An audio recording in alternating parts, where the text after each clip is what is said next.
Good afternoon everybody. Unacademy studio प्रभाव में आपका स्वागत है और हम आज देख रहे हैं मैपिंग की हमारी दूसरी क्लास। आज उम्मीद है कि लगभग अफ्रीका की जो भी बड़ी बड़ी बातें हैं या अफ्रीका कॉन्टिनेंट में जो भी पढ़ने जैसा है आज शायद पूरा हो जाए, अन्यथा फिर एक और क्लास और अफ्रीका कॉन्टिनेंट पूरी तरह से खत्म हो जाएगा। फिर हम आ जाएंगे उत्तर अमेरिका, दक्षिण अमेरिका, एशिया, यूरोप और फिर ऑस्ट्रेलिया या यूरे जिन्हें हम कहते हैं कि ओशनिया, उसे हम कवर करेंगे। तो आइए आज के क्लास की शुरुआत करते हैं। आज शाम को करंट अफेयर की भी क्लास होगी। आज शाम को करंट अफेयर की भी क्लास होगी। सभी लोगों को गुड आफ्टरनून जो हमारे साथ जुड़ चुके हैं, सभी लोगों को गुड आफ्टरनून जो हमारे साथ जुड़ चुके हैं। और आज की क्लास से पहले बता दूं मैं, सभी लोग मैप की किताब लेकर बैठिएगा, क्योंकि आज की क्लास में अगर मैप साथ में नहीं है तो फिर वही तकलीफें आएगी। आज के मैप में हम देखेंगे अफ्रीका के कुछ महत्वपूर्ण देश जिनके बारे में थोड़ी बहुत जानकारियां होनी चाहिए। फिर दूसरा हम देखेंगे अफ्रीका में मिलने वाले पठार, फिर हम देखेंगे अफ्रीका में मिलने वाली झील, फिर हम देखेंगे अफ्रीका में मिलने वाली नदियां जो मुझे लगती है कि महत्वपूर्ण है। और एक छोटी सी बात, अंतरीप। अंतरीप मतलब समुद्र के किनारे पर कुछ उठा हुआ हिस्सा। अंतरीप मतलब समुद्र के किनारे पर उठा हुआ भाग। जैसे कि भारत में जो कन्याकुमारी है, वैसे ही अफ्रीका में कुछ अंतरीप जो कभी कभी हमारे पूरे ज्योग्राफी में पूछे जाते हैं। तो आइए शुरुआत करते हैं आज के क्लासेस की। सभी लोगों को गुड आफ्टरनून, सभी लोगों को गुड आफ्टरनून। बट आप लोग अब मैप की क्लास को लेकर चलते चलिएगा। वीडियो नहीं चल रही है, छाया एक बार रिफ्रेश करो। क्या सभी लोगों को आवाज और वीडियो बिल्कुल क्लियरली दिख रहा है? मुझे कमेंट्स करके बताइएगा ताकि मैं आगे बढ़ सकूं। बिल्कुल बिल्कुल। ऑक्सफोर्ड एटलस में अगर आपके पास है पुराना वाला तो शायद पर 92 93 पेज पर है स्टूडेंट एटलस में। अगर ऑक्सफोर्ड स्टूडेंट एटलस नया वाला है तो 92 93 वाले पेज नंबर पर है। ठीक है, आइए शुरुआत करते हैं आज के क्लासेस की, अफ्रीका कॉन्टिनेंट। लेकिन उससे पहले कुछ संक्षिप्त में बातें बता दे। दो इंपॉर्टेंट बातें हैं। सबसे पहली और महत्वपूर्ण बात यह है कि जितने भी लोगों ने अभी तक भी डेमो क्लास नहीं लिया है प्लस पर, और जो जानना चाहते हैं कि प्लस पर क्लास कैसी होती है, या जो ज्योग्राफी में कुछ मेंस के नजर से तैयारी करना चाहते हैं, हमने बृहस्पतिवार गुरुवार को सुबह 10 बजे क्लास रखा है। सुबह 10 बजे क्लास रखा है तो आप सुबह 10 बजे हमारी क्लास देख सकते हैं। गुरुवार के दिन हमने इसे क्लास को आज सेट कर देंगे, तो आप रजिस्ट्रेशन कर दीजिएगा। फ्री ऑफ कॉस्ट होता है, रजिस्ट्रेशन का कोई चार्जेस नहीं होता है। इस समय लगभग 77 से ज्यादा एजुकेटर अनअकैडमी प्लस पर पढ़ा रहे हैं और यह बहुत ही बेहतर टाइम होगा जब आप एक मिनिमम फीस पर, जैसे कि अभी कुछ विद्यार्थियों ने टेस्ट सीरीज ली होगी तो टेस्ट सीरीज की फीस 10-12 हजार होती है। हमारा सीसेट ही अगर आप लेने जाएंगे तो 10-12 हजार में मिलेगा। हमारे पूरे जीएस के पेपर, जीएस का पूरा सिलेबस और कंप्लीट हमारी रिकॉर्डेड क्लासेस के साथ साथ सारे एजुकेटर्स की क्लासेस और ऑप्शनल पेपर, करंट अफेयर और एनसीईआरटी की सारी क्लासेस आपको इस सब्सक्रिप्शन में मिलेगी। ये जो 36,000 नॉमिनल चार्जेस है, इसमें आप किसी भी क्लासेस को, किसी भी एजुकेटर्स को, कितनी भी क्लासेस को कितनी बार भी देख सकते हैं। इसकी कोई लिमिट नहीं है, सारे ऑप्शन है आपके पास। और मैं इस बार आपको दबाव क्यों कह रहा हूं, क्योंकि एमपीपीसीएस या एमपीपीएससी और यूपीपीसीएस, अगर आप लोगों को बहुत कम समय में रिवीजन करना है तो ये बेस्ट टाइम है जब आप सब्सक्रिप्शन लेकर रिवीजन भी कर लेंगे और यूपीएससी के लिए अपनी तैयारी को और भी बेहतर कर लेंगे। और जो भी लोग आपके परिचय के हैं उन्हें कहिए कि वह ऑफलाइन की लाखों की फीस देने से बचे और बहुत ही मिनिमम नॉमिनल चार्ज पर 2 साल का सब्सक्रिप्शन ले सकते हैं, जिसमें उन्हें 2 साल तक टेस्ट सीरीज से लेकर 2 साल तक हमारे सारे कोर्सेस मिलेंगे। यह सब्सक्रिप्शन उन्हें MK live refer code use करने पर 57,600 में मिलेगा। सबसे पहले आप ऐप को डाउनलोड कर लीजिए, फिर यूपीएससी या जो भी टारगेट है उसको सेलेक्ट कर लीजिए, फिर आपको जितने महीने का सब्सक्रिप्शन लेना है उसे सेलेक्ट कर लीजिए, फिर MK live refer code use करिए डिस्काउंट के लिए, और फिर पेमेंट होने के बाद आपके मेल पर लिंक आएगा, मोबाइल नंबर पर लिंक आएगा, उसे ओपन करिए और जितने एजुकेटर्स को आपको मतलब क्लासेस देखना है सबको ट्रिक लगा दीजिए, तो आपको सबके नोटिफिकेशन भी मिलते रहेंगे। आइए शुरुआत करते हैं आज के क्लासेस की। हम बात करने जा रहे हैं सबसे पहले अफ्रीका महाद्वीप के प्रमुख देश। शुरुआत कर रहे हैं सबसे पहले देश से। पहले तो अफ्रीका के बारे में संक्षिप्त में जो हमने बातें कही थी उसी को रिवाइज कर दे रहा हूं। महाद्वीप चारों गोलार्धों में अवस्थित प्राचीन गोंडवाना लैंड का एक भाग है। हम मानते हैं कि पूरी पृथ्वी पर जितने भी आज ये महाद्वीप है, एक बड़ा महाद्वीप था जिसका नाम था पेंजिया, और पेंजिया का ऊपरी भाग था अंगारा लैंड और निचला भाग था गोंडवाना लैंड। और ये जो गोंडवाना लैंड है इसी से बना है अफ्रीका, दक्षिण अमेरिका, या फिर हम कह सकते हैं कि इंडिया या ओशनिया में ऑस्ट्रेलिया। तो हम कहते हैं कि गोंडवाना लैंड के ये टुकड़े रहे हैं, तो ये गोंडवाना लैंड का हिस्सा रहा है। यह विश्व का इकलौता महाद्वीप है जहां से कर्क, विषुवत और मकर वृत्त और प्रधान मध्याह्न रेखा होकर गुजरती है। विश्व का बृहत्तम मरुस्थल सहारा यहीं पर मिलेगा, सबसे बड़ी घाटियां यहीं पर मिलेगी, सर्वाधिक लंबी नदी नील, विश्व की सबसे लंबी नदी नील इसी पर मिलती है। कुल 55 देश है जिसमें क्षेत्रफल की दृष्टि से सबसे बड़ा देश अल्जीरिया है और सबसे छोटा देश सेशेल्स है। पर मैंने आपको बताया था कि ये द्वीप है, याद रखिएगा। जनसंख्या की दृष्टि से सबसे बड़ा देश नाइजीरिया है, और सबसे छोटा देश जनसंख्या की दृष्टि से सेंट हेलेना है। आइए सबसे पहला देश देख रहे हैं मिस्र गणतंत्र, या अंग्रेजी में इजिप्ट।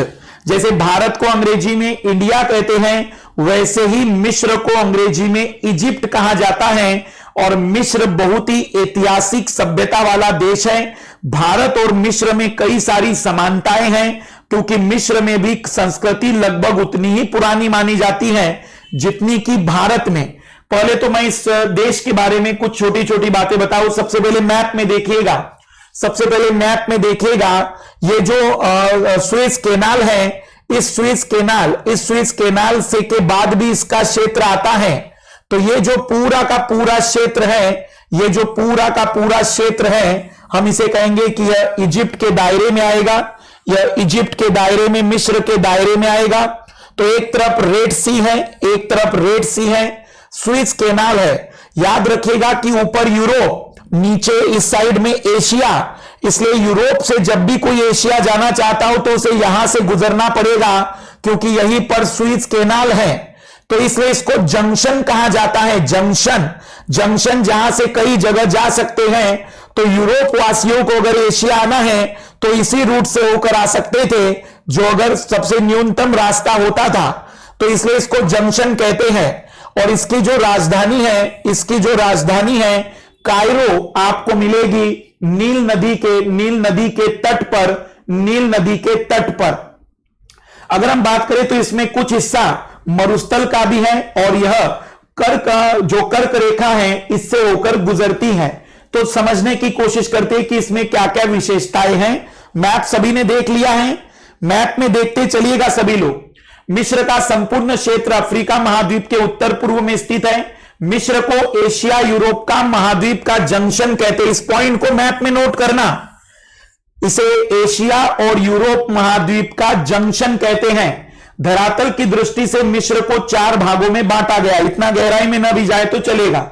नील को मिस्र का वरदान कहा गया है, मतलब नील को मिस्र का वरदान कहा गया है, क्योंकि इसी नील नदी के कारण उसकी पूरी संस्कृति, इतिहास, उसका प्राचीन वैभव और वर्तमान का आर्थिक विकास इसी नील नदी के इर्द गिर्द। तो नील को मिस्र का वरदान कहा गया है। नील नदी को मिस्र का वरदान कहते हैं। नील नदी के प्रवाह के कारण ही मिस्र को नदी मरुद्यान तथा सहारा मरुभूमि का उद्यान कहते हैं। ये नाम याद रखना है, ये नाम याद रखेगा सभी लोग। मिस्र को नदी मरुद्यान भी कहते हैं। मरुभूमि में मिलने वाला उद्यान, क्योंकि पूरा रेगिस्तान जहां पर सूखा पड़ा होगा यहां पर हरे भरे हमें पेड़ पौधे मिलते हैं, इसलिए इसे सहारा मरुभूमि का उद्यान भी कहते हैं। इसलिए इसे सहारा मरुभूमि का उद्यान भी कहते हैं। मैं रिपीट कर रहा हूं, एशिया और यूरोप के महाद्वीप का जंक्शन, सहारा मरुभूमि का उद्यान, या फिर मिस्र को नदी मरुद्यान भी कहते हैं। नदी मरुद्यान भी कहते हैं। नील नदी को मिस्र का वरदान कहते हैं। और असवान बांध नील नदी का सबसे ऊंचा बांध है, जिससे नहरें निकाली गई हैं और जल विद्युत उत्पन्न की जाती है। तो इसी देश में असवान बांध है, जो नील नदी का सबसे ऊंचा बांध है। इसी पर असवान बांध है, इसी देश में असवान बांध है नील नदी पर, जो सबसे ऊंचा बांध है। और विश्व प्रसिद्ध नासिर नामक कृत्रिम झील, ये जो असवान बांध बांधा गया था, इस असवान बांध के बनने के कारण पीछे की ओर जो पानी जमा हुआ है, उसका नाम है नासिर झील। उसका नाम है नासिर झील। जैसे कि हमारे देश में भी बहुत सारी कृत्रिम झीलें बनी हैं, तो वहां पर जो असवान बांध है, उसके पीछे मिलती है जो पानी जमा हो गया, उसे नासिर झील कहते हैं। मिस्र के दक्षिण भाग से कर्क वृत्त गुजरता है। अप्रैल मई में दक्षिण की ओर से धूल भरी शुष्क हवाएं चलती हैं, जिन्हें खमसीन कहा जाता है। यहां पर जो अप्रैल मई का महीना होता है, यहां रेगिस्तान से जो हवाएं चलती हैं, बहुत ही धूल वाली हवाएं होती हैं, जिन्हें खमसीन हवाएं कहा जाता है। यहां पर खमसीन हवाएं चलती हैं, खमसीन हवाएं चलती हैं। मिस्र का केवल 3% क्षेत्रफल ही कृषि योग्य है, परंतु इस देश के 3/4 लोग कृषि कार्य में लगे हुए हैं। यहां के किसानों को फेल्लाह कहा जाता है। यहां के किसानों को फेल्लाह कहा जाता है। कपास यहां की मुख्य भूमि है। कपास यहां की मुख्य भूमि है और यहां खजूर की भी कृषि होती है। तो खजूर, मिस्र के खजूर बड़े फेमस हैं। कपास और खजूर यहां के लिए जरूरी है।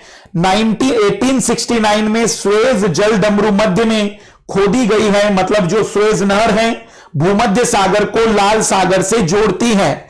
ये जो मेडिटेरियन सी है, जो भूमध्य सागर है, और ये जो लाल सागर है, इसको जोड़ने वाली ये जो केनाल है, ये सुएज केनाल कहलाती है। यहां पर केनाल है, इसे सुएज केनाल कहेंगे। सुएज केनाल कहेंगे जो भूमध्य सागर को लाल सागर से जोड़ेगी, जो भूमध्य सागर को लाल सागर से जोड़ेगी। तो मिस्र के बारे में क्या क्या याद रखोगे? एशिया और यूरोप का जंक्शन, एशिया और यूरोप का जंक्शन। दूसरा नील को मिस्र का वरदान। तीसरा, मिस्र को नदी मरुद्यान, सहारा मरुभूमि भी कहते हैं। असवान बांध नील नदी का सबसे ऊंचा बांध इसी देश में है, और इसके पीछे जो पानी जमा हुआ है, उसको नासिर झील कहते हैं। यहां पर खमसीन हवाएं बहती है। गर्मी के समय ये रेगिस्तानी धूल भरी हवाएं होती हैं, धूल भरी हवाएं होती हैं। किसानों को फेल्ला कहा जाता है। कपास और खजूर यहां की मुख्य फसल है। और 1869 में यहां सुएज नहर खोली गई थी। 1869 में यहां सुएज नहर खोदी गई थी। वैसे याद रखिएगा, इसका भी बड़ा खतरनाक इतिहास है, इसलिए यहां पर ये जो क्षेत्र है, ये माना जाता था कत्लेआम का क्षेत्र, क्योंकि यहां पर पुराने जमाने में बहुत ज्यादा लूट हुआ करती थी। पर धीमे धीमे जैसे ही मिस्र ने अपने कब्जे में उस सुएज नहर को लिया, उसके बाद यहां पर एक तरीके से शांतिमय होकर कार्यक्रम चल रहे हैं। तो इतनी बातें इसमें याद रखिएगा। मिस्र के बारे में इतनी बातें आपको वही मैप में याद रखनी है। दूसरा देश है कांगो। कांगो जरा देखिएगा, आपको मिलेगा democratic Republic of the Congo.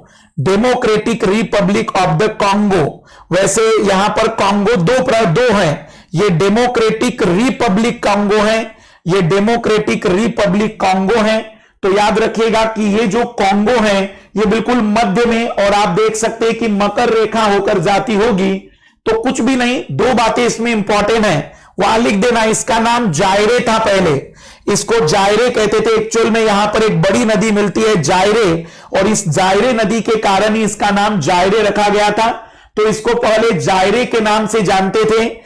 और याद रखना, यहां की राष्ट्रभाषा फ्रांसीस है, मतलब फ्रांस, क्योंकि ये कभी फ्रांस का उपनिवेशक देश रहा है। जैसे कि ब्रिटेन के हम उपनिवेशक रहे, वैसे यह फ्रांस का उपनिवेशक देश रहा है। और किशानसा देश की राजधानी रही है, किशानसा देश की राजधानी है। कांगो को बेल्जियम से 30 जून 1960 को फिर बेल्जियम से आजादी। 1994 में यहां बहुत से हुतू जनजाति शरणार्थी के रूप में आए जिनकी संख्या लाखों में थी। तो यह पूछा जाता है कि हुतू जनजाति कहां पर इस समय सबसे ज्यादा मिलती है, तो हुतू जनजाति कांगो में मिलती है। हुतू जनजाति सबसे ज्यादा कांगो में मिलती है। पहला पुराना नाम जायरे था, याद रखना है। फ्रांस मतलब फ्रेंच यहां की भाषा है। हुतू जनजाति यहां पर याद रखनी है, हुतू जनजाति याद रखनी है, बाकी ये नहीं भी याद रखेंगे तो चलेगा। विषुवतीय प्रदेश है तो ऑब्वियसली जलवायु होगी, बहुत ही ज्यादा नमी होगी। बहुत ज्यादा नमी होने के साथ साथ सघन वनस्पति होगी क्योंकि तापमान भी अच्छा है, वर्षा भी ठीक ठाक होती है। कठोर लकड़ी मिलेगी, कठोर लकड़ी मिलेगी। वर्षावन के दोनों ओर सवाना घास के मैदान है। अत्यधिक विविधता के कारण कांगो को एक विशाल चिड़ियाघर की उपमा दी जाती है। कांगो में जैव विविधता इतनी ज्यादा है, जैव विविधता इतनी ज्यादा है कि इसे प्राकृतिक चिड़ियाघर कहते हैं। प्राकृतिक चिड़ियाघर कहते हैं, प्राकृतिक चिड़ियाघर कहते हैं कांगो को। और कांगो में अगर हम बात करेंगे, कांगो में अगर हम बात करेंगे तो यहां पर ये इसकी राजधानी आपको मिलेगी। राजधानी आप देखते चलिएगा। कांगो का तांबा भंडार संसार में प्रसिद्ध है। यह देश संसार में सर्वाधिक कोबाल्ट उत्पादक और भंडारक राष्ट्र है। कोबाल्ट, यह सबसे ज्यादा कोबाल्ट का उत्पादन करता है। कोबाल्ट का उत्पादन करता है। कोबाल्ट में भी CO आता है, कांगो में भी CO आता है। तो कोबाल्ट का सबसे ज्यादा उत्पादक और भंडारक राष्ट्र है। जायरे के लुबुम्बाशी शहर को तांबा राजधानी की उपमा दी गई है।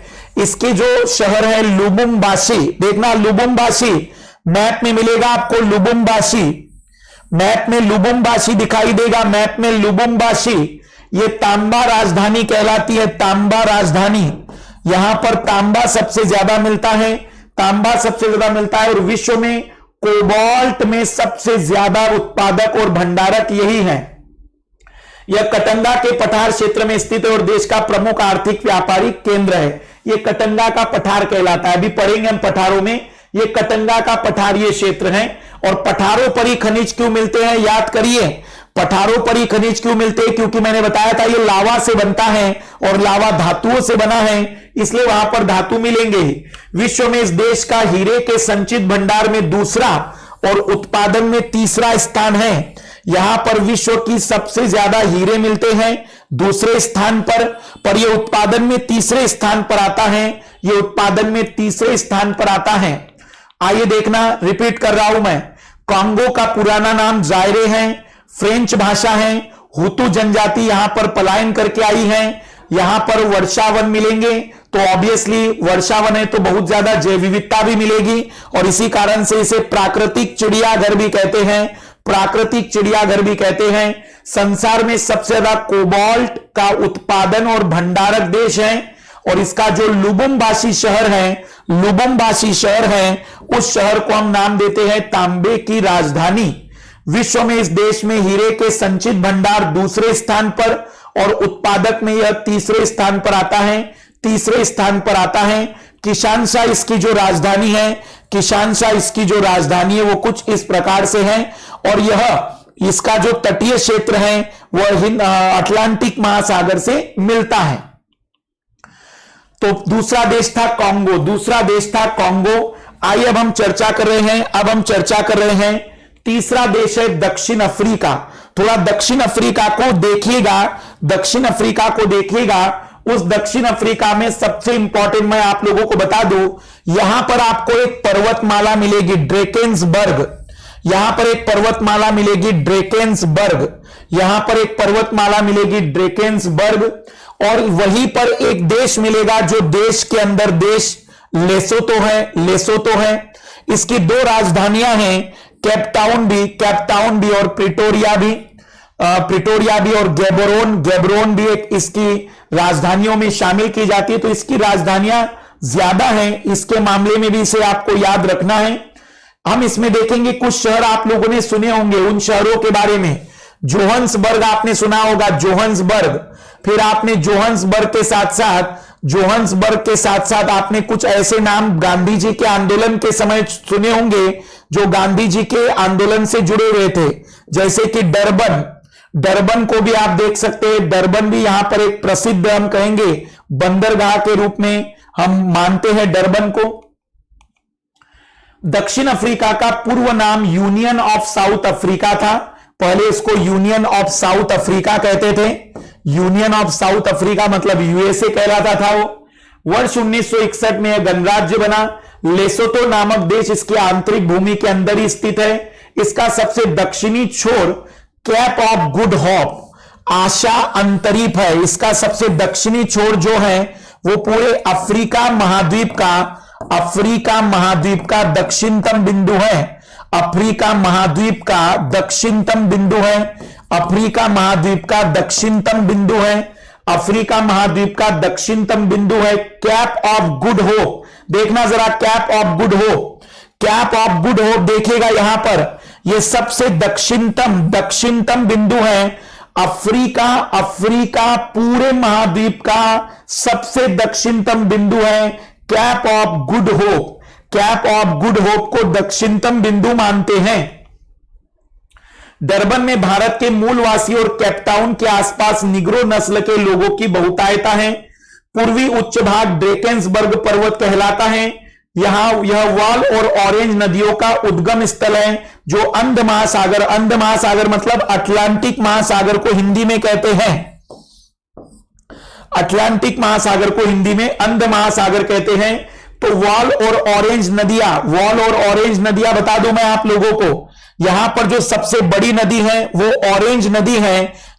सबसे बड़ी नदी है वो ऑरेंज नदी है। लेकिन आप देखेंगे कि यहीं पर आपको वॉल नदी भी दिखाई देगी। वॉल नदी एक्चुअल में ऑरेंज की सहायक नदी है। वॉल नदी एक्चुअल में ऑरेंज की सहायक नदी है। तो दक्षिण अफ्रीका की सबसे बड़ी नदी है ऑरेंज नदी। और ऑरेंज नदी आपको दिखाई देगी कि एक सीमा रेखा भी बनाती है नामीबिया और साउथ अफ्रीका के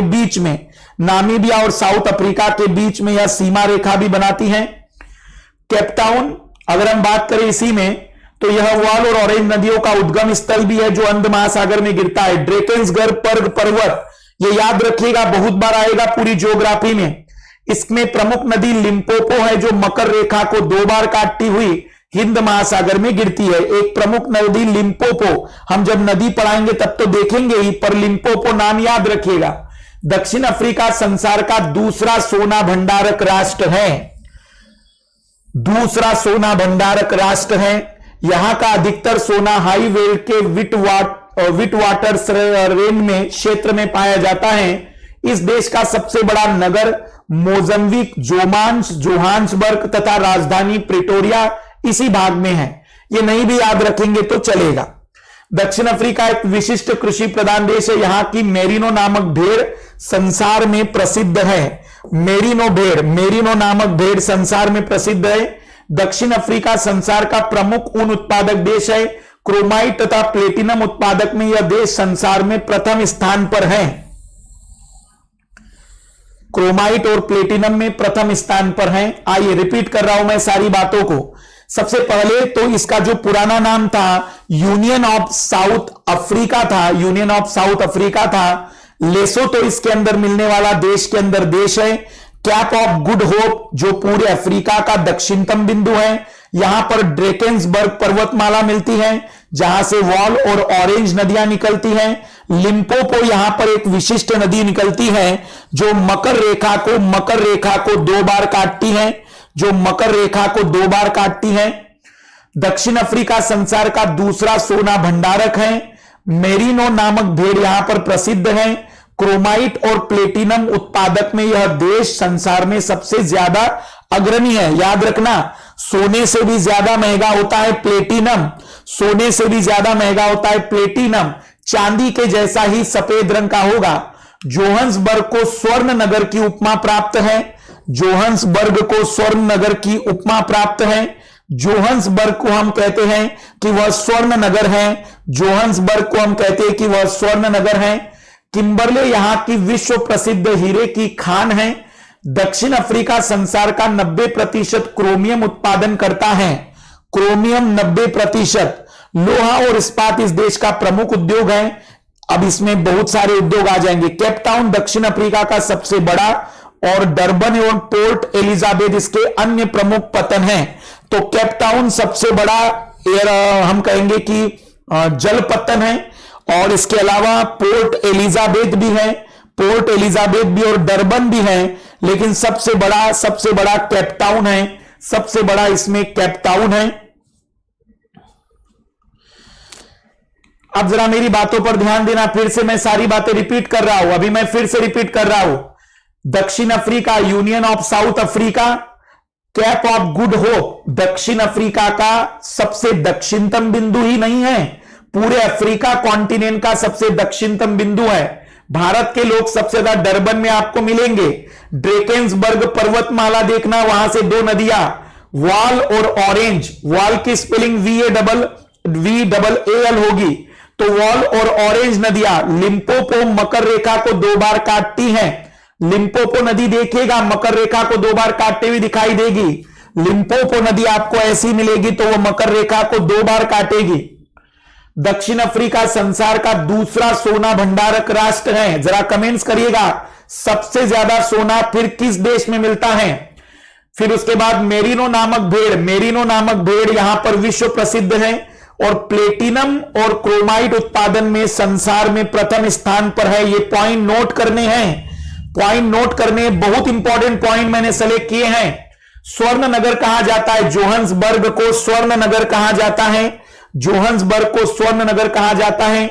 और सबसे ज्यादा बड़ी हीरे की खान किम्बरले हीरे की खान यहीं पर मिलती है। किम्बरले हीरे की खान किम्बरले में मिलेगी, किम्बरले हीरे की खान किम्बरले में मिलेगी, उसे भी आपको देखना है। किम्बरले हीरे की खान आपको मिलेगी। फिर 90% क्रोमियम अगर नहीं भी याद रखोगे तो चलेगा, लेकिन क्रोमियम और प्लेटिनम में सबसे अग्रणी देश है। फिर केपटाउन, पोर्ट एलिजाबेथ और डरबन इसके प्रमुख हम कहेंगे कि बंदरगाह हैं, इसके प्रमुख बंदरगाह हैं। पहला देश था इजिप्ट, दूसरा था कॉन्गो, तीसरा था दक्षिण अफ्रीका, चौथा है दक्षिण सूडान। दक्षिणी सूडान में कुछ ज्यादा जानकारी वाली बात तो नहीं है, लेकिन दक्षिणी सूडान नया देश है एक तरीके से, 2011 में बना है। जो सूडान था पहले वहां का सबसे बड़ा देश था। यहां के लोगों में आंदोलन या विद्रोह हुआ और उन्होंने यहां से अलग होने की बात कही, तो सूडान के नीचे ये बना, इसलिए इसका नाम दक्षिण सूडान रखा है। साउथ सूडान कहां है? 2011 में इस देश का निर्माण हुआ है, 2011 में इसका निर्माण हुआ है। तो याद रखिएगा कि 2011 में अलग और नवीनतम देश बना है। यहां पर जो पहले सूडान की खार्तूम सरकार थी और दक्षिण सूडान के विद्रोही गुट सूडान पीपल्स लिबरेशन आर्मी थे, उनके बीच में समझौता हुआ और फिर इसका निर्माण हुआ 9 जुलाई 2011 को। अगर हम बात करें तो यह सूडान, उसकी राजधानी जुबा है, जुबा। वैसे जुबा एक नदी भी है, जो आपको मिलेगी सोमालिया में, पर जुबा यहां की राजधानी है। इसमें इस क्षेत्र के नागरिकों ने मत किया कि वो अलग देश चाहते हैं। इसकी राजधानी जुबा है, जो व्हाइट नील नदी पर मिलती है, नील नदी भी 2 टाइप की देखेंगे हम, ब्लू नील और व्हाइट नील। संयुक्त राष्ट्र संघ में 193 सदस्य के रूप में शामिल दक्षिणी सूडान अफ्रीका का 54वां देश बना है। तो यह देश याद रखिएगा, दक्षिणी सूडान 2011 में बना है, सूडान से अलग हुआ है, जुबा उसकी राजधानी है, जो व्हाइट नील पर बसी है। बस इतने ही पॉइंट याद रखना है इस देश में। फिर अगला है लेसोतो। अभी हमने चर्चा की, कुछ भी नहीं, दक्षिण अफ्रीका की गोद में ड्रेकेंसबर्ग पर्वत पर स्थित एक स्थल आबद्ध स्वतंत्र देश है, जिसे शांत घाटियों का देश कहा जाता है। शांत घाटियों का, यहां पर जितनी भी वैली है वहां पर बिल्कुल साइलेंट वैली जैसा होता है, जैसे कि हमारे केरल में साइलेंट वैली, वैसे ही वहां पर घाटियां मिलती हैं। अपनी स्वतंत्रता के पूर्व आउटलैंड नामक ब्रिटिश संरक्षित राज्य के रूप में जाना जाता था। इसकी राजधानी मसेरू देश का बृहत्तम नगर है। ये नहीं भी याद रखेंगे तो चलेगा, पर लेसोतो के बारे में ये जरूर याद रखिएगा, लेसोतो के बारे में जरूर याद रखिएगा, कंप्लीटली स्थलबद्ध देश होगा।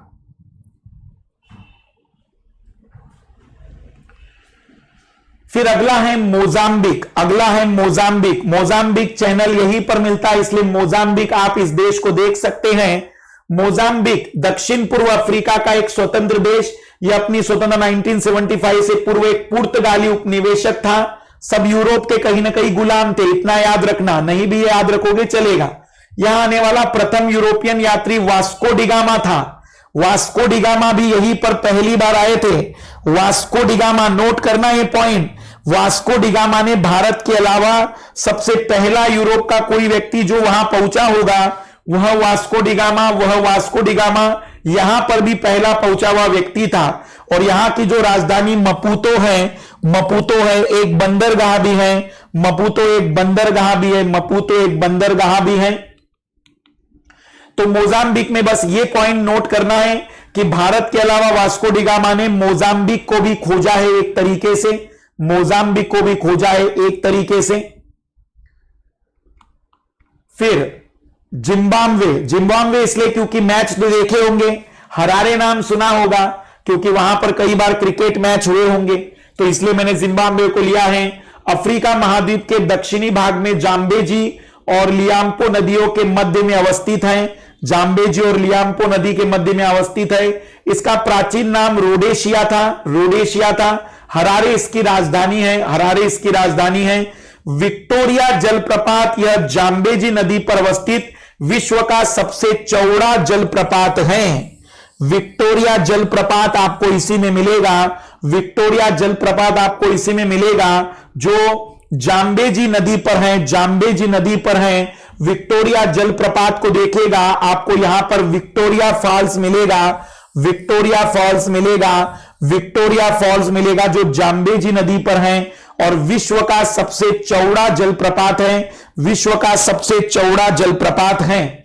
तो विक्टोरिया जलप्रपात, हरारे राजधानी, और जिम्बाब्वे को एक नजर देख लीजिए क्योंकि कई बार मैच देखे होंगे तो आइडिया लगना चाहिए था। साउथ अफ्रीका के ठीक ऊपर देखना, मैप को देखते चलिएगा। फिर अगला देश है मालावी। बिल्कुल, मालावी एक कॉलर के रूप में लटकता हुआ देश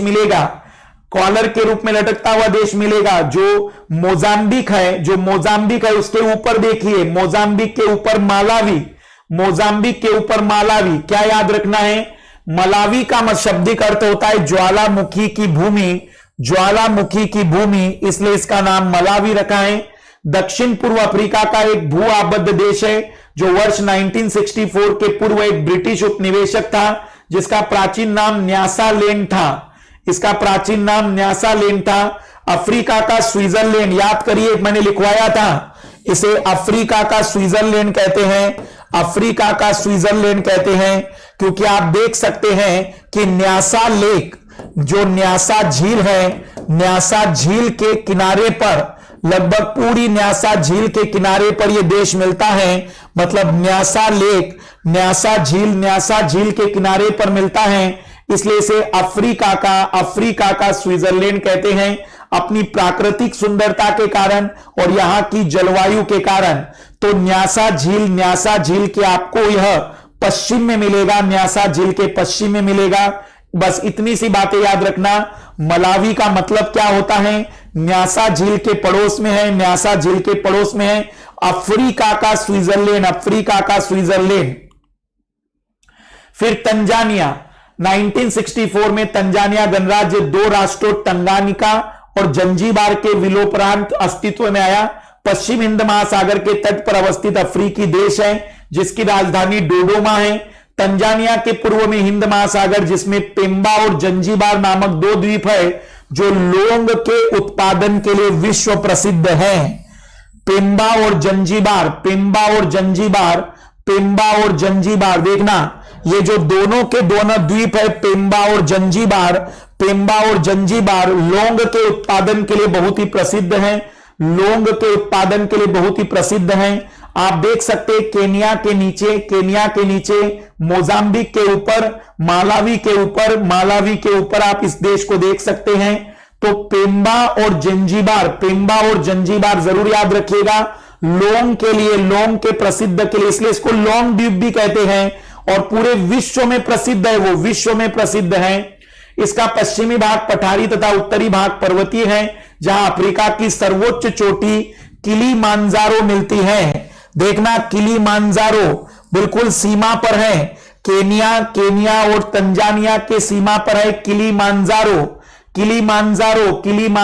तंजानिया में है, केनिया और तंजानिया के बीच में किलीमांजारो, यह अफ्रीका महाद्वीप की सबसे ऊंची चोटी है, यह भी पॉइंट याद रखना है।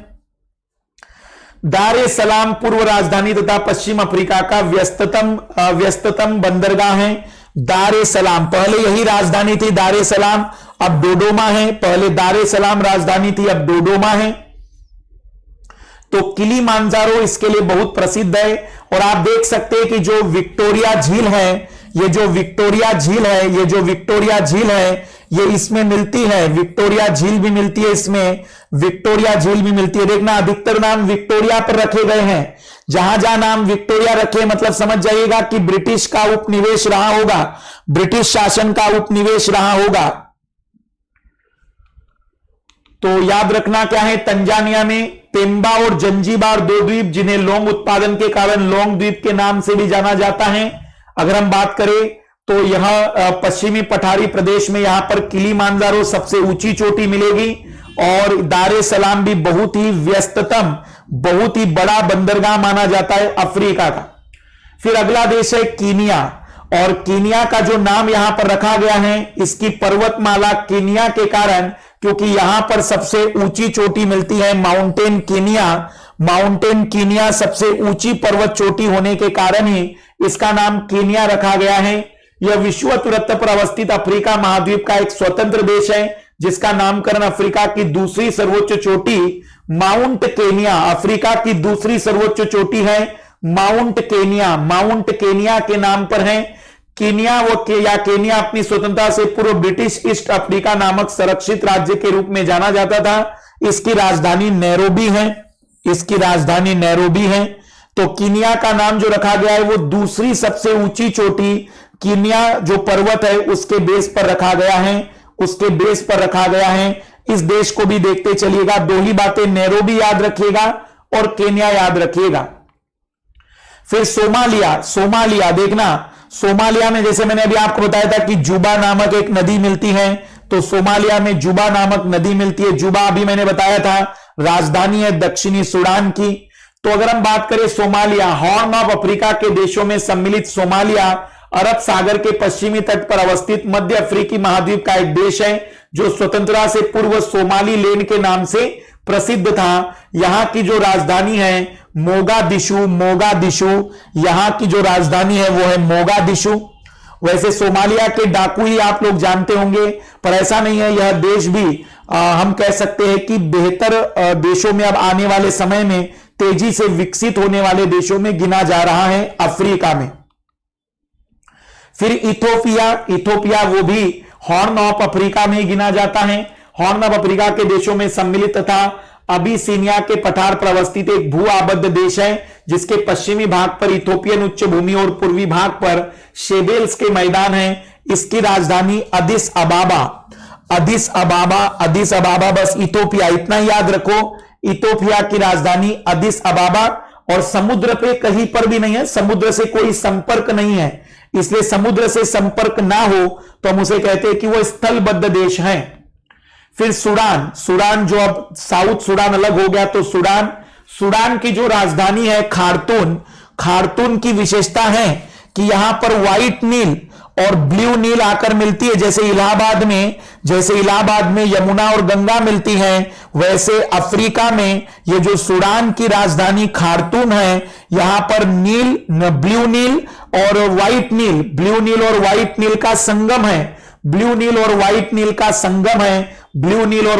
का संगम है।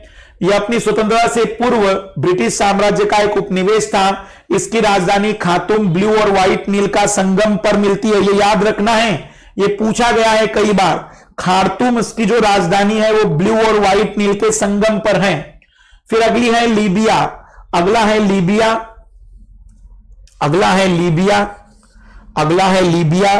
लीबिया की अगर हम बात करें तो सहारा रेगिस्तान का एक देश है, सहारा रेगिस्तान का एक देश है। हम कहेंगे कि गर्म मरुस्थल है और विश्व का सबसे ज्यादा तापमान, विश्व का सबसे ज्यादा तापमान लीबिया के अल अजीजिया में, लीबिया के अल अजीजिया में, लीबिया के अल अजीजिया में ही प्राप्त हुआ है। तो सबसे ज्यादा विश्व का जो तापमान है लीबिया के अल अजीजिया में ही, अल अजीजिया में ही नोट किया गया है। इसकी राजधानी ट्रिपोली भूमध्य सागर के तट पर है, ट्रिपोली भूमध्य सागर के तट पर ट्रिपोली है, ट्रिपोली इसकी जो राजधानी है ट्रिपोली। तो बस लीबिया में ये जरूर याद रखना, विश्व का सबसे ज्यादा तापमान 58 डिग्री सेल्सियस अल अजीजिया में, अल अजीजिया में नोट किया गया है। फिर है अल्जीरिया, अल्जीरिया को तो छोड़ा ही नहीं जा सकता, पूरे अफ्रीका महाद्वीप का सबसे बड़ा देश है। क्षेत्रफल की दृष्टि से अफ्रीका महाद्वीप का बृहत्तम और विश्व का 10वां देश अल्जीरिया विश्व में 10वें स्थान पर है, विश्व में 10वें स्थान पर है, विश्व में 10वें स्थान पर है। हम कह सकते हैं कि ये फ्रांस का उपनिवेशक था और इसकी जो राजधानी है अल्जीयर्स ही है, इसकी जो राजधानी है वो अल्जीयर्स ही है, जो भूमध्य सागर में है, भूमध्य सागर में है। अफ्रीका संघ, अरब संगठन तथा ओपेक का संस्थापक सदस्य रहा है। अफ्रीका यूनियन, अफ्रीका यूनियन, अरब संगठन और ओपेक का संस्थापक सदस्य में अल्जीरिया गिना जाता है क्योंकि पेट्रोलियम के अच्छे इसके पास रिसोर्स हैं। फिर मोरक्को, मोरक्को, मोरक्को आपको दिखाई देगा, जस्ट आप उसके बाद देखेंगे अल्जीरिया के पास, तो हम कहेंगे अटलांटिक महासागर मध्य सागर के तट पर अवस्थित अफ्रीका महाद्वीप का एक स्वतंत्र मुस्लिम देश है। मोरक्को मुस्लिम देश है। उत्तरी सीमा जिब्राल्टर जल संधि, इसे कहते हैं जिब्राल्टर, जिब्राल्टर जल संधि। यह है जिब्राल्टर जल संधि जो उसे स्पेन से या यूरोप से अलग करती है। वहां देखना जिब्राल्टर जल संधि मिलेगी, जिब्राल्टर जल संधि मिलेगी जो यूरोप से उसे अलग करती है। इसकी जो राजधानी है वो रबात है, रबात है। इसके उत्तर में भूमध्य सागर, पश्चिम में अटलांटिक सागर। ये नहीं भी याद रखेंगे तो चलेगा। रबात राजधानी, रबात राजधानी और जिब्राल्टर, जिब्राल्टर से ये यूरोप से अलग होता है, जिब्राल्टर जल संधि से ये यूरोप से अलग होता है। अगला है नाइजीरिया, अगला है नाइजीरिया, अगला है नाइजीरिया, अगला है नाइजीरिया, अगला है नाइजीरिया, अगला है नाइजीरिया। इसे लैंड ऑफ पाम ऑयल भी कहते हैं, इसे लैंड ऑफ पाम ऑयल भी कहते हैं। पाम के तेल का सबसे ज्यादा प्रसिद्ध नाइजीरिया अफ्रीका महाद्वीप का सर्वाधिक जनसंख्या और विश्व का 7वां सर्वाधिक जनसंख्या वाला देश है। तो नाइजीरिया, इसका जो नाम रखा गया है वो नाइजर नदी पर रखा गया है, इसका जो नाम रखा गया है वो नाइजर नदी पर रखा गया है, इसका जो नाम रखा गया है वो नाइजर नदी पर रखा गया है। विश्व में 7वां सबसे ज्यादा जनसंख्या वाला देश, अफ्रीका महाद्वीप का सबसे ज्यादा जनसंख्या वाला देश, और इसकी जो राजधानी अबूजा बिल्कुल बीच में आती है।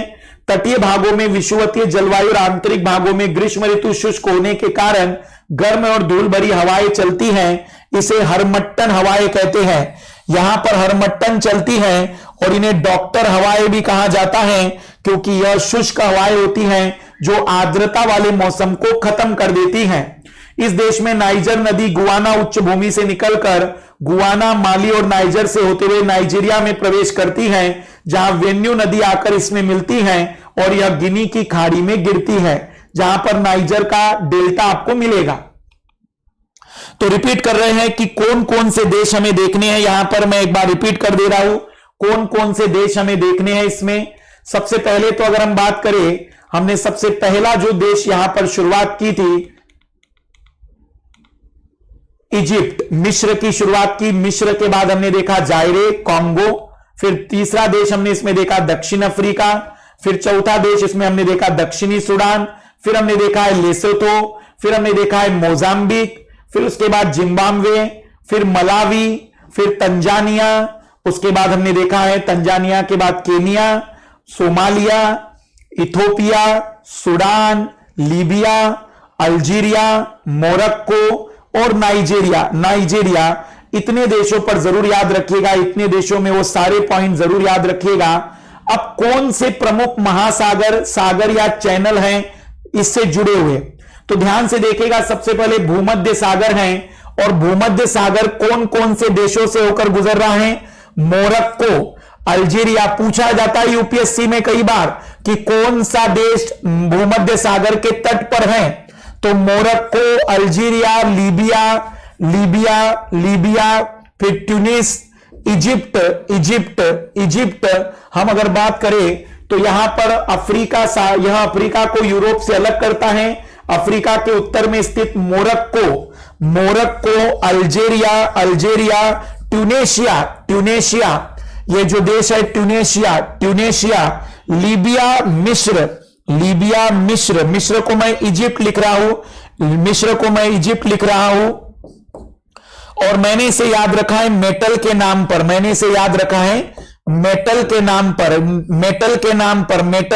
पर, देखना, मोरक्को, इजिप्ट, ट्यूनेशिया, अल्जीरिया और लीबिया। मेटल शब्द याद रखना, मेटल शब्द याद रखिएगा सभी लोग, मेटल शब्द याद रखिएगा। अगर आप लोग मेरी बात समझ पा रहे हो तो केवल और केवल मेटल शब्द याद रखिएगा, मेटल शब्द याद रखिएगा। इसमें आप लोग केवल और केवल मेटल, METAL याद रखिएगा, METAL, मेटल जो भूमध्य सागर से जुड़े हुए 5 देश हैं, भूमध्य सागर से जुड़े हुए जो 5 देश हैं, मेटल नाम याद रखिएगा। फिर लाल सागर, ये जो लाल सागर है, ये पूरा का पूरा जो रेड सी है, आइए देखते हैं कि इससे कौन कौन से देश हैं। तो एक तरफ मिस्र, Egypt, Sudan, Eritrea, Egypt, Sudan, Eritrea, फिर जिबूती की राजधानी डी से शुरू होती है, जिबूती, और फिर सोमालिया, तो इसका नाम याद रखिएगा सीड्स, इसका जो नाम हमने याद रखा है सीड्स के बेस पर, सीड्स। लाल सागर के जो तटवर्ती अफ्रीकन देश है वो सीड्स है, जैसे कि सोमालिया, इरिट्रिया, इजिप्ट, जिबूती की स्पेलिंग डी से शुरू होती है, और फिर लास्ट में आपको मिलेगा सूडान। तो सीड्स के नाम से मैंने इसे याद रखा है, सीड्स के नाम से पहला एस सोमालिया का, आखिरी एस सूडान का, इजिप्ट, इरिट्रिया और जिबूती।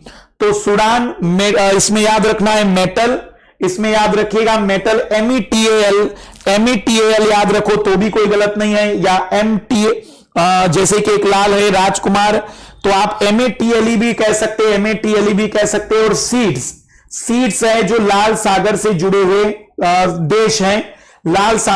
हुए देश हैं, हिंद महासागर, अफ्रीका के पूर्व में जो हिंद महासागर जिनके संपर्क में आता है, सोमालिया, केनिया, तंजिया, मोजाम्बिक और साउथ अफ्रीका,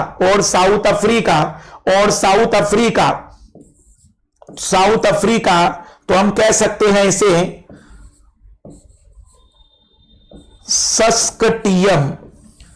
सस्कटियम या मास्कटियम भी कह सकते हैं, सस्कटियम, South Africa, Somalia, Kenya, Mozambique और तंजानिया, सोमालिया, फिर केनिया के बाद तंजानिया, उसके बाद मोजाम्बिक और फिर साउथ अफ्रीका, फिर से 5 देश जो हिंद महासागर के संपर्क में हैं। अगर हम बात करें तो सस्कटियम, या जो आपको बेटर लगे कमेंट्स करते चलिएगा, मोजाम्बिक चैनल पूरी तरह से मोजाम्बिक से ही होकर गुजरता है। तो मोजाम्बिक और मेडागास्कर के बीच में, मोजाम्बिक और मेडागास्कर के बीच में मिलता है मोजाम्बिक चैनल का मतलब जो बड़े दो भागों को, दो बड़े समुद्रों को जोड़ता है। तो हम कहेंगे कि ये जो मोजाम्बिक चैनल है वो मोजाम्बिक और मेडागास्कर के बीच में मिलता है। पर अब यहां जो हिंद महासागर के बाद अटलांटिक महासागर के किनारे पर देश है वो बहुत ज्यादा है, इसलिए हम इसे नहीं याद रखेंगे, क्योंकि एग्जामिनर भी इतना समझता होगा कि इसे कोई भी व्यक्ति याद नहीं कर पाएगा। बाकी तो जिन्हें रटना है वो रट सकते, पर मेरा सजेशन है इसे नहीं पढ़ेंगे हम लोग, इसे याद नहीं रखेंगे। तो हम याद रखेंगे भूमध्य सागर के देश मेटल, हम याद रखेंगे रेड सी में सीड्स, और हम याद रखेंगे जब भी हमारे पास सवाल आएगा हिंद महासागर का, जिसमें हमने देखा है सास्कटियम आप लोग याद रख सकते हैं। अब दक्षिण अफ्रीका के प्रमुख पठार देख लेते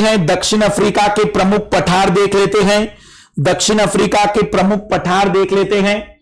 सबसे पहला है सोमाली पठार, बस सुन लो ताकि बार बार जब आए तो याद रहे। सोमाली पठार नाम से क्लियर है कि सोमाली पठार सोमालिया में होगा। पेट्रोलियम यहां पर बहुत अच्छा मिलने की संभावना है, तो पेट्रोलियम के सोर्स हैं। फिर दूसरा आपको मिलेगा इसमें कटांग प्लेटू, बिल्कुल मध्य भूमि में, कटांग प्लेटू मध्य भूमि में, और वहीं से कांगो का जायरे नदी का उद्गम है। तो कटांग प्लेटू जहां से कांगो या जायरे नदी निकलती है, कटांग प्लेटू सोमाली, बस आप मैप में देखते चलिए, सोमालिया प्लेटू, कटांग प्लेटू, जैसे मैंने ड्रेकन्सबर्ग बताया था, वैसे एक और पर्वत देखना एटलस माउंटेन, ये भी बहुत बार चर्चा में रहता है, बहुत बार हमारे जियोग्राफी में हमें इसकी जरूरत पड़ती है। तो एटलस माउंटेन इधर और ड्रेकन्सबर्ग माउंटेन उधर सोमाली पठार, कटंगा का पठार, फिर आप देख सकते हैं अदामावा का पठार, नाइजीरिया और कैमरून, अदमावा का पठार, ये है अदमावा का पठार, ये नाम नहीं है पर ये अदमावा का पठार है, फिर ये जॉस का पठार है, यहां पर जॉस का पठार, चार के पास देखना, चार जो झील है उसके पास, चार झील के पास जॉस का पठार आपको मिलेगा। अगर हम बात करें इसमें, तो फिर उसी टाइप में बाई का पठार, कटंगा पठार के पास बाई का पठार, सोमाली पठार, एटलस माउंटेन और ड्रेकन्सबर्ग, बस नाम भी याद रखोगे तो आइडिया लगना शुरू हो जाएगा। और उसी टाइप से टंगानिका का पठार जो तंजानिया के क्षेत्र में है, इसे न भी याद रखे तो चलेगा, बट याद रखिएगा दो बड़े पठार हैं, सोमाली कटंगा और बाई का पठार, फिर अबिसिनिया का पठार, ये भी न भी याद रखेंगे तो चलेगा। ये लगभग आपको इथोपिया के पास मिलेगा अबिसिनिया का पठार। मैं रिपीट कर दे रहा हूं, एटलस माउंटेन देख लीजिए, ड्रेकन्सबर्ग देख लीजिए, Katanga, Bie plateau, Somali plateau, Jos plateau, इन्हें आप बस देख लीजिए। बाकी ज्यादा पठारी प्रदेश की भी कोई आवश्यकता नहीं है, हर पठारी प्रदेश में कुछ न कुछ विशेषता होगी ही। कटंगा का पठार तांबे और हीरे के लिए प्रसिद्ध है, जो अभी हमने चर्चा की थी, तांबे और हीरे के लिए जो दूसरा देश बताया था मैंने। फिर उसके बाद तांबे और हीरे के लिए प्रसिद्ध है। सोमाली का पठार पेट्रोलियम के लिए, और उसी टाइप में हम कह सकते हैं कि जो बाई का पठार है यह उच्च भूमि है, जो कई नदियों का उद्गम स्थल है। जॉस का पठार टीन के भंडार के लिए, इतनी बातें जरूर इसमें याद रखिएगा। अब एक आखिरी बात हम इसमें देख रहे हैं, पठार क्या होता है, सुदर्शन का सवाल है। तीन चीजें होती हैं, एक पर्वत होता है, और अगर ऊंचा समतल भाग हो तो उसे पठार कहेंगे, और बिल्कुल समतल भाग हो तो उसे मैदानी भाग कहते हैं। तो पर्वत, पठार और मैदान, तो इसे पर्वत कहेंगे, बीच को पठार और मैदान। अंतरीप में कुछ अंतरीप याद रखिएगा। अंतरीप का मतलब होता है समुद्र के किनारे का वह स्थान जो उठा हुआ हो, समुद्र के किनारे का वह स्थान जो उठा हुआ हो उसे अंतरीप कहते हैं। जैसे कि अगुलहास, अगुलहास की धारा के कारण मैंने आपको ये दिखाना चाह रहा हूं। ये अगुलहास जरा देखना, ये जो कैप टाउन रखा है ना, ये कैप टाउन नाम इसीलिए रखा है अफ्रीका में, दक्षिण अफ्रीका में कैप टाउन नाम इसलिए रखा है क्योंकि कैप ऑफ गुड होप है, कैप पॉइंट है, कैप हैंक्लिफ है और कैप अगुलहास है। ये कैप अगुलहास है, ये कैप अगुलहास है। कैप अगुलहास आपको मिलेगा कैप ऑफ गुड होप के पास, कैप अगुलहास। और वैसे ही कैप फ्रांसिस भी मिलेगा, कैप फ्रांसिस भी मिलेगा यहां पर कैप फ्रांसिस भी मिलेगा, सेंट फ्रांसिस कैप मिलेगा, सेंट फ्रांसिस कैप मिलेगा। बस इतना देख लीजिए, केवल क्यों?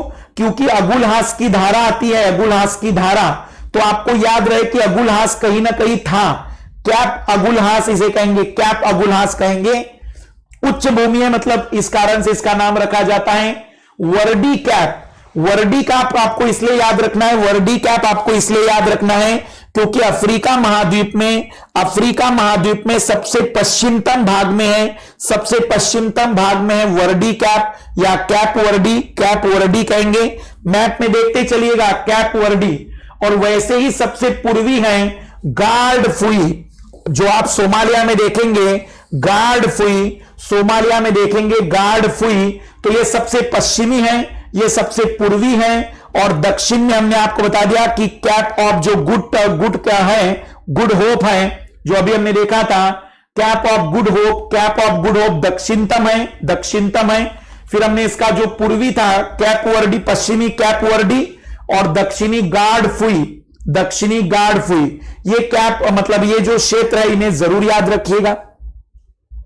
फिर अफ्रीका की 4 सबसे बड़ी झील, सबसे बड़ी झील है विक्टोरिया, सबसे बड़ी झील है विक्टोरिया, सबसे बड़ी झील है विक्टोरिया, जहां से व्हाइट नील निकलती है, व्हाइट नील निकलती है, व्हाइट नील निकलती है। और व्हाइट नील निकलने वाली जो झील है वो विक्टोरिया झील है। विक्टोरिया झील से व्हाइट नील नदी निकलती है और फिर उससे मुलाकात ब्लू नील नदी की खार्तून पर होती है। फिर दूसरी है टांगनिका झील, टांगनिका झील आपको दिखाई देगी, टांगनिका झील, टांगनिका झील यह भी एक महत्वपूर्ण झील है। और न्यासा झील, न्यासा झील जो मलावी के साथ मिलती है, न्यासा झील जो मलावी के साथ मिलती है। और यहां पर एक 4 झील है, 4 झील। अगर अफ्रीका की 4 बड़ी झीलों की मैं बात करूं तो विक्टोरिया झील, विक्टोरिया झील, टांगनिका झील, टांगनिका झील, टांगनिका झील, न्यासा झील, न्यासा झील और 4 झील, 4 झील ये सबसे बड़ी झीलों में गिनी जाती हैं, ये सबसे बड़ी झीलों में गिनी जाती हैं। न्यासा झील और 4 झील, न्यासा झील और 4 झील अफ्रीका की 4 बड़ी झीलें हैं। विक्टोरिया झील, विक्टोरिया झील, टांगिनिका झील, टांगिनिका झील, न्यासा झील और साथ ही साथ हम कहेंगे कि 4 झील जो 4 देश में मिलेगी, 4 देश में मिलेगी, 4 देश में मिलेगी। तो इतनी बातें इसमें रिवाइज करने जैसी हैं, इतनी बातें इसमें रिवाइज करने जैसी हैं। बिल्कुल विक्टोरिया अफ्रीका की सबसे बड़ी झील रहेगी। अब हम इसमें बात करेंगे अपवाह तंत्र की, हम इसमें बात करेंगे अपवाह तंत्र की, लेकिन उसकी शुरुआत करेंगे हम, एक और क्लास लगेगी, एक और क्लास में हम इसका अपवाह तंत्र बता देंगे और फिर कुछ छोटी छोटी बातें जो हमें याद रखनी है अफ्रीका के बारे में, जैसे सहारा रेगिस्तान सबसे बड़ा रेगिस्तान है, फिर उसके अलावा भी कोई और रेगिस्तान जैसे कालाहारी रेगिस्तान है, तो हम इसके रेगिस्तान और कुछ घास के मैदानों पर चर्चा करेंगे, कुछ पर्वतों की बात करेंगे, एटलस, ड्रेकन्सबर्ग, फिर किलीमांजारो इसकी जो ऊंची चोटी है वो पर्वत की बात हम करेंगे। तो अभी हम इसमें एक क्लास और लेंगे और एक क्लास के अंदर अफ्रीका लगभग पूरा खत्म हो जाएगा। आप लोगों को सारी चीजें एटलीस्ट 3 बार तो रिवाइज करनी पड़ेगी क्योंकि बहुत सारे नए फैक्ट हैं। पर बिना मैप के आगे मत बढ़िएगा, बिना मैप के आगे मत बढ़िएगा। और मैं पीडीएफ बस क्लास के बाद ही पीडीएफ अपलोड कर दूंगा ग्रुप पर, टेलीग्राम चैनल पर, तो आप अगर लगे तो टेलीग्राम चैनल से पीडीएफ प्राप्त कर लीजिएगा। पीडीएफ हम इसमें डाल देंगे, बिल्कुल सभी लोग छाया 10 बजे वाली जो क्लास होगी वो अनअकैडमी प्लस पर, 10 बजे वाली जो क्लास है वो अनअकैडमी प्लस पर। व्हाइट रिवर, बिल्कुल व्हाइट ब्लू रिवर सबसे बड़ी है, व्हाइट ब्लू रिवर सबसे बड़ी है, व्हाइट ब्लू रिवर सबसे बड़ी है। तो प्लीज इस मैपिंग को थोड़ा सा सीरियस लीजिएगा, क्योंकि सीधे सवाल इसमें से कई बार मिल जाएंगे, सीधे सवाल। और मैंने इस डाटा को जो कलेक्ट किया है, ये बहुत ही मेहनत से मैंने हर जगह का जो भी महत्वपूर्ण बात है वो सीधे आपको दे दी है। कोई किताब की आपको जरूरत नहीं पड़ेगी। इसी कंटेंट को आप बार बार रिवाइज करने की आदत डालिएगा, इसी कंटेंट को आप बार बार रिवाइज करिएगा। संतोष, अगर टेलीग्राम चैनल नहीं मिल रहा है तो टेलीग्राम चैनल में एक बार देख लो आप, कुछ पुराने वीडियो या इस वीडियो में भी नीचे लिंक मिल जाएगा। अब शाम को करंट अफेयर की क्लास है, सभी लोगों को बता दूं, शाम को हमारी पहली जून महीने की करंट अफेयर की क्लास होगी। शाम को हमारे जून की पहली करंट अफेयर की क्लास होगी। जून को करंट अफेयर की हमारी पहली क्लास होगी। तो जो भी लोग उस क्लास को करना चाहते हैं एमपीपीसीएस, यूपीपीसीएस के लिए, उसे जरूर करिएगा। शाम को हमारी करंट अफेयर की पहली क्लास होगी। शाम को क्लास होगी करंट अफेयर की। अनअकैडमी प्लस पर लगभग विश्राम हम सब कुछ कवर कराएंगे, केवल हिस्ट्री को छोड़कर। ऋतु एक बार नीचे देख लो, आपको लिंक मिल जाएगा। एक बार नीचे देख लो, आपको लिंक मिल जाएगा। अभी जैसे ही खत्म हो जाएगा ना, उसके बाद आपको शायद लिंक मिल जाएगा, जैसे ही क्लास खत्म होगा। या अभी अनअकैडमी देखना, हमारा जो डाउनलोड अनअकैडमी लर्निंग ऐप के बाद ज्वाइन अवर टेलीग्राम चैनल, आप शो मोर में जाइए और ज्वाइन अवर टेलीग्राम चैनल पर चले जाइए, ज्वाइन अवर टेलीग्राम चैनल पर। तो सभी लोगों को बेस्ट ऑफ लक। आज से करंट अफेयर की क्लास होगी, मंथली करंट अफेयर। तो नेक्स्ट क्लास में देखेंगे इसके आगे की बातचीत। Bye, good day.